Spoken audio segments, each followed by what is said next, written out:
दोस्तों नमस्कार। VK knowledge electrical में आप सभी का स्वागत है। दोस्तों एप्लीकेशन पर हर मंडे टेस्ट होता है और ये हमारा टेस्ट नंबर 13 था। आप यदि अटेम्प्ट नहीं कर पाते हैं तो आज ही हमारे एप्लीकेशन को डाउनलोड करें। वीडियो की डिस्क्रिप्शन में आपको लिंक मिल जाएगा। एंड्रॉयड ऐप को डाउनलोड करें और हर मंडे 9 बजे से 5 बजे तक आप टेस्ट अटेम्प्ट ज़रूर करें। आप हमारे यूट्यूब चैनल पर नए हैं तो दोस्तों चैनल को सब्सक्राइब ज़रूर करें। यदि टेस्ट आपने अटेम्प्ट किया है तो आपका स्कोर क्या रहा देख लीजिए और किन क्वेश्चंस का आंसर कैसे आता है हम डिटेल से बताएंगे। पूरी तरह से आप इसको समझ सकते हैं। विस्तार से सभी क्वेश्चंस का आपको आंसर बताएंगे, कारण सहित उत्तर बताएंगे कि इस क्वेश्चन का आंसर ये क्यों आया। इसलिए आपसे निवेदन है सभी क्वेश्चन को आप लास्ट तक ज़रूर देखना। इस वीडियो को लाइक ज़रूर करना, अपने दोस्तों को फॉरवर्ड ज़रूर करना। चलिए दोस्तों आज के क्वेश्चनों से शुरू करते हैं। आज का हमारा नंबर 1 सवाल है कि फ्यूजिंग फैक्टर को निम्न में से किसके द्वारा दर्शाया जाता है। दोस्तों फ्यूजिंग फैक्टर फ्यूज के संदर्भ में होता है और ये उस न्यूनतम फ्यूजिंग करंट और फ्यूज की करंट रेटिंग का अनुपात होता है। न्यूनतम फ्यूजिंग करंट का मतलब होता है वह धारा जिस पर फ्यूज घटक पिघल कर टूट गया और सर्किट को ओपन कर दिया।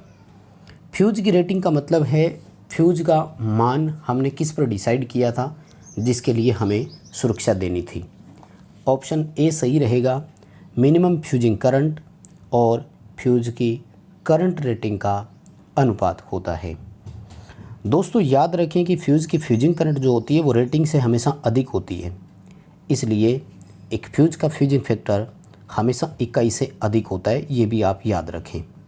लेकिन बहुत अधिक भी नहीं होना चाहिए। फ्यूजिंग फैक्टर का मान 1.4 या 1.5 तक ही होना चाहिए, इससे अधिक नहीं। यानी जैसे ही हायर रेटिंग से थोड़ी सी करंट ऊपर जाती है फ्यूज तुरंत पिघल जाना चाहिए। फ्यूजिंग फैक्टर का उच्च मान हमें यह संकेत करता है कि ये फ्यूज जल्दी नहीं उड़ता है। जैसे एग्जाम्पल के तौर पर अगर 10 एम्पियर की रेटिंग वाला फ्यूज मान लीजिए कि 12 एम्पियर करंट पर उड़ जाता है तो इसका फ्यूजिंग फैक्टर 1.2 हो गया। लेकिन यही 10 एम्पियर रेटिंग वाला फ्यूज मान लीजिए कि 25 एम्पियर रेटिंग पर अगर उड़ता तो 2.5 इसका फ्यूजिंग फैक्टर हो गया। इसलिए फ्यूजिंग फैक्टर का मान इकाई से अधिक हमेशा होता है, लेकिन होना इकाई के पास ही चाहिए।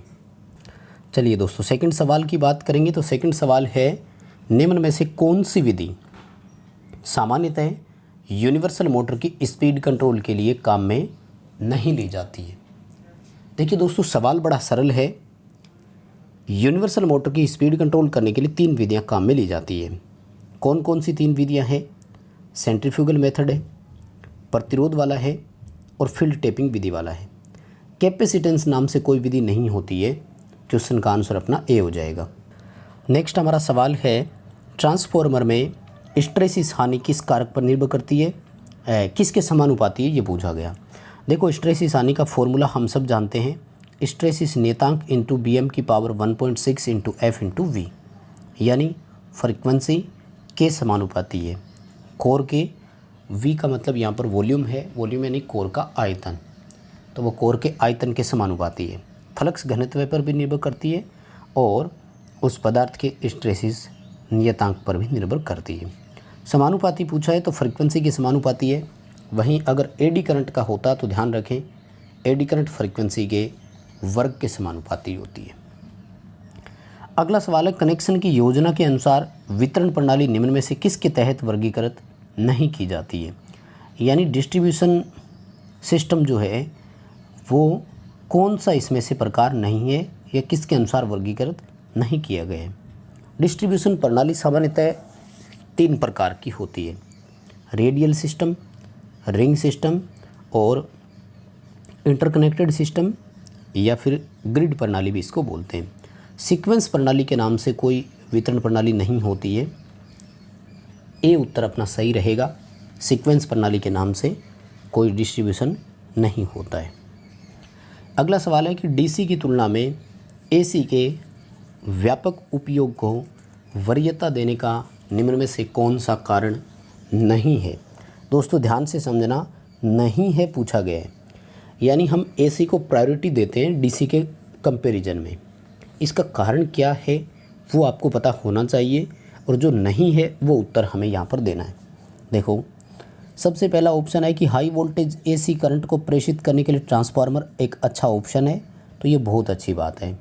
अल्टरनेटिंग करंट को हम ट्रांसफार्मर का यूज करते हुए आसानी से ट्रांसमिट कर देते हैं, ये तो कारण है ना। ध्यान रखना, हमसे ये पूछा गया है कि नहीं है। दूसरा है कि हाई जो ट्रांसमिशन और डिस्ट्रीब्यूशन है वहाँ हाई करंट का उपयोग कर सकते हैं, तो ये गलत हो गया दोस्तों। हम हाई करंट का यूज नहीं करते। एसी में ट्रांसमिशन हाई वोल्टेज पर होता है, ना कि हाई करंट पर। और जब वोल्टेज हाई होता है तो करंट डाउन होता है, कम हो जाता है, और कम करंट के कारण लाइन में I/R हानि भी कम होती है और I/R वोल्टेज ड्रॉप भी कम होता है, यानी लाइन लॉस भी कम हो जाते हैं, लाइन में वोल्टेज ड्रॉप भी कम हो जाते हैं। तो बी ऑप्शन जो है वो कारण नहीं हो सकता। सी देखो, हाई ट्रांसमिशन और डिस्ट्रीब्यूशन वोल्टेज का उपयोग करेंगे तो ये सही है, और लाइन लॉस को कम करने में उपयोगी होती है, ये भी सही है। बी उत्तर करेंगे, हाई करंट का यूज नहीं करते हम ट्रांसमिशन करने के लिए। अगला सवाल है, 220 वोल्ट डीसी मोटर है, इसकी आर्मेचर का रेजिस्टेंस 0.75 ओम है। एक निश्चित भार पर जब ये प्रचालित होती है तो इसका आर्मेचर 20 एम्पीयर करंट लेता है। यदि ब्रशों के ड्रॉप को नगण्य मान लिया जाए तो इसमें प्रेरित ईएमएफ की गणना करो। देखो, मोटर है ना, मोटर में प्रेरित ईएमएफ को बैक ईएमएफ कहा जाता है, और बैक ईएमएफ के लिए फॉर्मूला क्या है? Applied voltage minus armature voltage drop. देखो, सारे आंकड़े दिए हुए हैं, केवल कैलकुलेशन करना था। 220 वोल्ट दिया हुआ है, ड्रॉप अगर आर्मेचर की आप निकालते हैं तो 0.75 ओम है, और 20 एम्पीयर की करंट है, 15 वोल्ट बनेगा। 220 में से 15 माइनस कर दो, उत्तर आएगा 205 वोल्ट। ठीक है, डी उत्तर आपका सही हो जाएगा। अगला सवाल है कि ये माना जाता है कि प्रत्येक माध्यम में 2 परमेबिलिटी होती है। वो कौन कौन सी 2 परमेबिलिटी है भाई? बहुत ही अच्छा सवाल है दोस्तों, ध्यान रखें, ठीक है ना। एक को बोलते हैं एब्सोल्यूट और एक को बोलते हैं रिलेटिव, यानी एक होती है निरपेक्ष, एक होती है सापेक्ष। ठीक है दोस्तों, ये जो एब्सोल्यूट परमेबिलिटी होती है इसका मान तो होता है 4 पाई × 10⁻⁷ हेनरी प्रति मीटर, जबकि रिलेटिव परमेबिलिटी जो होती है इसका मान होता है इकाई। रिलेटिव परमेबिलिटी हमेशा वायु और वैक्यूम के सापेक्ष लिया जाता है, यानी निर्वात के सापेक्ष दर्शाया जाता है कि पदार्थ का चुंबकत्व कितना बनता है इसमें। और एब्सोल्यूट परमेबिलिटी का मान है 4 पाई × 10⁻⁷ हेनरी प्रति मीटर। दोनों को याद रखें दोस्तों, दोनों बहुत इंपॉर्टेंट है, अपने आप में दोनों के बड़े अलग मायने होते हैं। सवाल पेपर में आजकल दोनों के पूछे जाते हैं। अगला सवाल है कि एसी सर्किट में जो ज्यावक्रीय धारा होती है, यानी साइनसॉइडल करंट होती है, उसके आरएमएस मान जो होता है वो किस कोण के बराबर होता है? देखो दोस्तों, आरएमएस मान जो होता है वो 0.707 होता है, और अगर कोस के सापेक्ष जब वैल्यू देखते हैं तो कोस 45 का मान भी कितना होता है? 0.707 होता है। इसलिए डी उत्तर आ जाएगा कोस 45 का, यानी करंट और वोल्टेज में जो कोसाइन मान होता है उसकी वैल्यू देखो और आरएमएस मान समझ लो, दोनों एक ही बात होती है, एक बराबर होते हैं। अगला सवाल है, निम्न में से कौन एक एक्टिव सेंसर नहीं है, सक्रिय सेंसर नहीं है? देखो, सक्रिय सेंसर का मतलब है कि जो किसी सिग्नल को लेकर सेंस होते हैं, चाहे वो करंट का हो, वोल्टेज का हो, फ्रीक्वेंसी का हो या किसी और से हो। तो यदि हम बात करें थर्मोकपल में तो ये ताप के प्रति सेंसिटिव हो गया, फोटोवोल्टेइक भी इसी तरह से है, और पीजो इलेक्ट्रिक भी इसी तरह से है। तो डायफ्राम जो होता है ना, ये कोई किसी तरह का सेंसर नहीं है, ये एक तरह का पर्दा होता है केवल, ठीक है, जो एक तरह से प्रेशर रिलीज वाल्व की तरह काम करता है। ये ट्रांसफार्मर में वेंट प्लग होते हैं ना, उनके अलावा प्रेशर रिलीज वाल्व होता है एक, जिसमें डायफ्राम लगता है। ठीक है, डायफ्राम जो है वो किसी प्रकार का सेंसर नहीं है। अगला सवाल है, सिंक्रोनस मोटर को विशेष रूप से जब पावर फैक्टर करेक्शन के लिए उपयोग किया जाता है तो उस समय इसे सिंक्रोनस कंडेंसर बोलते हैं। सभी को याद होगी बहुत अच्छे से ये परिभाषा आपने देखी है, सिंक्रोनस कंडेंसर। और इस समय मोटर को हमेशा ओवर एक्साइट करके चलाते हैं, ध्यान रखना। मोटर को सदैव नो लोड पर चलाते हैं, ये भी ध्यान रखना। और पावर फैक्टर सुधारने के लिए लाइन के पैरेलल में इसे लगाया जाता है। सी उत्तर सही रहेगा, सिंक्रोनस कंडेंसर आएगा। नेक्स्ट हमारा सवाल है, निम्न में से कौन सा प्रचालन एसी परिपथ से संबंधित नहीं है? पैरामीटर पूछा है, ठीक है ना। कौन सा पैरामीटर ऐसा है जो एसी से रिलेटेड नहीं है? तो कल्टीवेशन ऑफ वेव है ना, ये नहीं है। कल्टीवेशन का मतलब होता है काटना या कटाई करना। जैसे छोटे छोटे पौधे होते हैं ना, उनके ऊपर से अपन कटाई करते हैं ना, वो कहलाता है कल्टीवेशन। जबकि देखो form factor, peak to peak value और आरएमएस, ये तीनों टर्म जो है एसी से संबंधित है, ठीक है। क्वेश्चन का आंसर अपना ए हो जाएगा, कल्टीवेशन ऑफ वेव रहेगा। गैस भरे टंगस्टन लैंप का प्रचालन तापमान कितना होता है? 3 लैंप याद रखो भाई। उद्दीप्त लैंप सामान्यतः 3 तरह का होता है। कार्बन फिलामेंट लैंप है, उसका 2000 डिग्री सेंटीग्रेड होता है। निर्वात लैंप है टंगस्टन फिलामेंट वाला, उसका 2300 डिग्री सेंटीग्रेड है।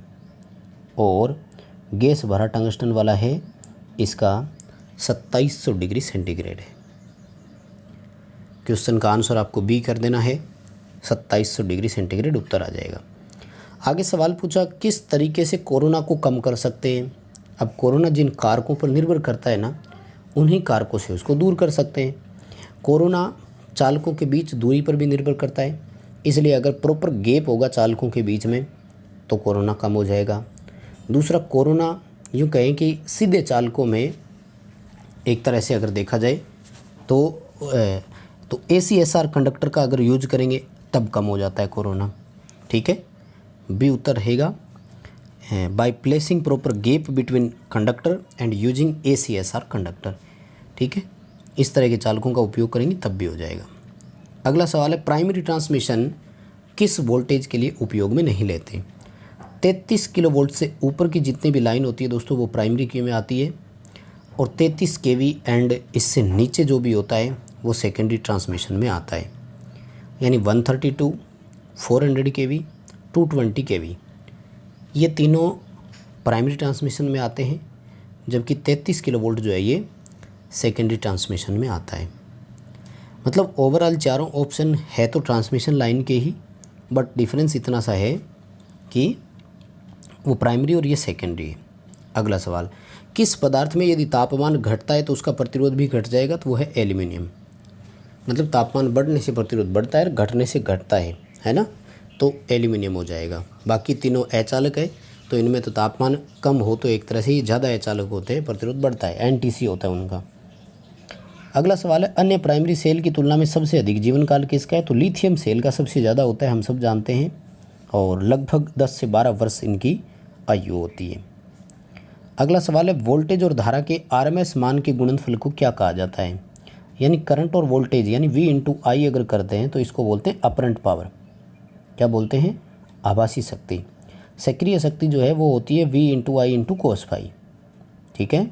और जो प्रतिघाती शक्ति होती है वो होती है V/I sin फाई। और रियल पावर तो अपन ने लिख ही लिया VI cos फाई। वास्तविक शक्ति और सक्रिय शक्ति तो एक ही बात है। बी उत्तर हो जाएगा, आभासी शक्ति इसका सही ऑप्शन रह जाएगा। अगला है कि दिए गए विकल्प में से कौन सा यूनिवर्सल मोटर का लाभ है? फ़ायदा पूछा, ध्यान रखना। मेंटेनेंस की आवश्यकता होती है बार बार, ये इसकी कमी है। और इंटरफेरेंस पैदा करती है, रेडियो इंटरफेरेंस आता है, ये भी एक कमी है। हाई स्पीड से चलती है इसलिए शोर भी ज़्यादा करती है, ये भी कमी है। लेकिन एक एडजस्टेबल स्पीड से चल सकती है, मतलब इसकी गति को हम एडजस्ट कर सकते हैं, ये हमारे लिए इसका एक लाभ होता है। जिस गति पर हम इसको चलाना चाहते हैं इसको चला सकते हैं। डी उत्तर इसका सही रहेगा, एडजस्टेबल स्पीड से चल सकती है। नियत DC सोर्स से DC मोटर की स्पीड कंट्रोल करनी है, किस प्रकार के इलेक्ट्रोमैकेनिक डिवाइस का उपयोग करेंगे? तो इस प्रकार की डिवाइस जो होती है ना उसको चॉपर बोलते हैं, जो DC की वोल्टेज को कम या अधिक करता हो। DC वोल्टेज को ऊपर नीचे करना इसका काम होता है। तो DC वोल्टेज को स्टेप अप स्टेप डाउन या वेरिएबल करना चॉपर लगाते हैं इसके लिए, ए उत्तर सही रहेगा। अगला सवाल है कि जो बाइनरी है, भिन्नात्मक बाइनरी, उसको डेसिमल में कन्वर्ट करना है। देखो दोस्तों, जब भी पॉइंट वाली बाइनरी आती है ना, तो इसके लिए मैंने शॉर्ट में एक संख्या बताई हुई है आपको, और याद रखा करो। क्या बताया था मैंने आपको कि इसमें पॉइंट जो लगा रहता है उससे राइट साइड की तरफ आया करो, और अपनी मर्ज़ी से संख्या लिख लो। 0.50, फिर उसका आधा कर दो 0.25, फिर उसका आधा कर दो 0.125, जैसे इसमें 3 लिखे हुए हैं। तो जिसके सामने 0 आया उसको छोड़ दो, बाकी सभी को जोड़ दो, उत्तर आ जाएगा। यानी 0.50 और 0.125 को आप जोड़ दो, उत्तर आ जाएगा। तो ऑप्शन आएगा 0.625। इसका तरीका ये रहता है कि आप इसको वापस करके भी चेंज कर सकते हैं। इसको 2 से मल्टीप्लाई करते जाओ, और जो पॉइंट से पहले संख्या आती है उसको कैरी करते जाओ, इससे भी उत्तर आ जाता है। दोस्तों, इस पर डिटेल से क्लास मैंने दी हुई है, थ्योरी का वीडियो आपको प्ले लिस्ट में मिल जाएगा, वहाँ जाकर आप देख सकते हैं। आगे सवाल पूछा, 50 हर्ट्ज की मोटर है, 960 आरपीएम इसकी स्पीड है, 6 इसमें पोल है, स्लिप की गणना करो। देखो 50 हर्ट्ज और 6 पोल वाली मोटर की सिंक्रोनस गति आएगी 1000 आरपीएम, सब जानते होंगे ना। और स्लिप ज्ञात करने के लिए फॉर्मूला क्या है, NS - NR बटे NS × 100। तो 960 वाले की 4% स्लिप आएगी। फॉर्मूला मैंने बता दिया, कैलकुलेशन करके आप मिलान करना। सबसे इजी क्वेश्चन है, ये तो हमने बहुत बार करवाया। सर्किट के पावर फैक्टर की नेचर क्या होगी अगर करंट और वोल्टेज में निम्न प्रकार का संबंध हो, जैसा कि आपको डायग्राम में दिखाई दे रहा है। ये संबंध है। देखो, वोल्टेज 0 से स्टार्ट होती है तो करंट पीछे है। वोल्टेज जब अपने शिखर मान पर गया तो करंट 0 पर है। इसका मतलब साफ साफ है कि करंट वोल्टेज से 90 डिग्री लैगिंग है। इसका मतलब करंट लैगिंग है, शुद्ध इंडक्टिव सर्किट है, पावर फैक्टर 0 है, करंट और वोल्टेज के बीच फेज अंतर 90 डिग्री है। शुद्ध प्रतिरोधी परिपथ में शक्ति V × I के बराबर होती है, क्योंकि शुद्ध प्रतिरोधी परिपथ का जो पावर फैक्टर होता है वो इकाई होता है, इसलिए V × I करेंगे। और शुद्ध इंडक्टिव और शुद्ध कैपेसिटिव अगर होता तो उसकी पावर 0 होती। डी उत्तर हो जाएगा। अगला सवाल है, 4 पोल 3 फेज अल्टरनेटर में 36 स्लॉट है और कॉयल स्पान 1 से 8 है। कॉयल पिच फैक्टर की गणना करो। देखो, हमारे हिसाब से पिच कितनी आएगी, स्लॉट बटे पोल 9 आई, जबकि वास्तव में पिच कितनी ली गई, 7। कैसे? कॉयल स्पान 1 से 8 का मतलब है पिच 7 ली गई। इसका मतलब पिच फैक्टर के लिए क्या फॉर्मूला रहता है कि पिच में अंतर बटे फुल पिच इंटू 180 डिग्री। ठीक है, इसकी जब आप कैलकुलेशन करते हैं तो ये उत्तर आता है 40 डिग्री। पिच फैक्टर के लिए मान क्या रहता है, कोस अल्फा बटे 2। तो कोस 40 में 2 का भाग देंगे तो उत्तर कितना आएगा, 20 डिग्री। ये उत्तर सही हो जाएगा। कोस 20 डिग्री जो है वो पिच फैक्टर का मान रहेगा। अगला सवाल है, यदि लाइन वोल्टेज 252 वोल्ट और लाइन करंट 6 एम्पियर हो तो डेल्टा संयोजित 3 फेज सिस्टम में फेज वोल्टेज का मान कितना होगा। देखो, डेल्टा में लाइन वोल्टेज और फेज वोल्टेज बराबर होती है। कैलकुलेशन करने की आपको कहीं कोई ज़रूरत ही नहीं थी, सिंपल सा सवाल है। डी उत्तर हो जाएगा। 252 वोल्ट है तो 252 इसका मान आ जाएगा। तो बस दोस्तों, यही थे आज के पेपर में 25 क्वेश्चन पसंद आए हैं तो वीडियो को लाइक करना, चैनल पर नए हो तो सब्सक्राइब करना, डिस्क्रिप्शन में लिंक दिया हुआ है, ऐप डाउनलोड ज़रूर करना और अपने दोस्तों को वीडियो फॉरवर्ड ज़रूर करना।